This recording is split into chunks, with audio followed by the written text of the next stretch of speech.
ஜனவரி 8. நோரிக்கும் நகர், புனித செவரின். ரோமையில் வாழ்ந்த இறைபக்தி நிறைந்த குடும்பத்தில் கிபி 410ஆம் ஆண்டு பிறந்தார் செவரின். அன்று நோரிக்கும் என்றழைக்கப்பட்ட இன்றைய ஆஸ்திரியாவின் டானியூப், பவாரியா பகுதிகளில் ஆண்டவரின் நற்செய்தியினை அறிவித்த அருட்துறவி செவரின் துன்புறும் மக்களுக்கு ஆறுதலாக இருந்தார்.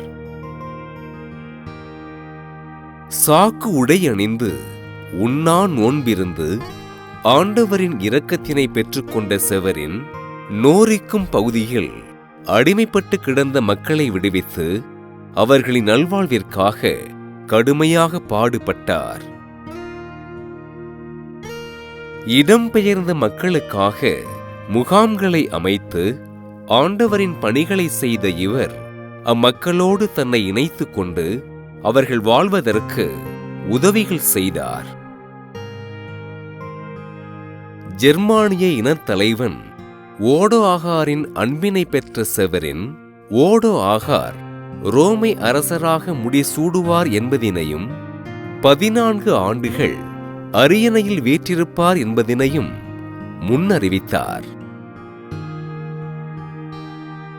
இன்றைய ஆஸ்திரியாவின் பாசா, ஃபாவியானா போன்ற பகுதிகளில் துறவு மடங்களை தொடங்கிய செவரின் ஆண்டவரின் பணிகளை அர்ப்பணிப்போடு செய்து அனைவரின் மனதிலும் நீங்கா இடம் பிடித்தார். நோரிக்கும் நகரில் துறவு மடம் அமைத்து ஆண்டவரின் நற்செய்தியினை அறிவித்த அருட்துறவி செவரின் தான் முன்குறித்து சொன்னபடியே கிபி 482ஆம் ஆண்டு ஜனவரி மாதம் 8ஆம் நாள் ஃபாவியானா துறவு மடத்தில் இறைப்பதம் சேர்ந்தார்.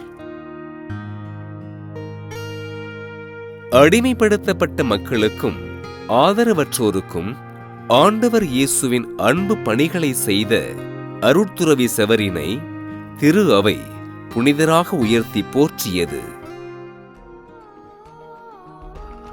நோரிக்கும் நகர் புனித செவரின் திருவிழாவினை கொண்டாடுகின்ற நாம் இன்றும் அடிமையாய் வாழ்கின்ற மக்களின் விடுதலைக்காக ஆண்டவர் இயேசுவிடம் உருக்கமோடு ஜெபிப்போம்.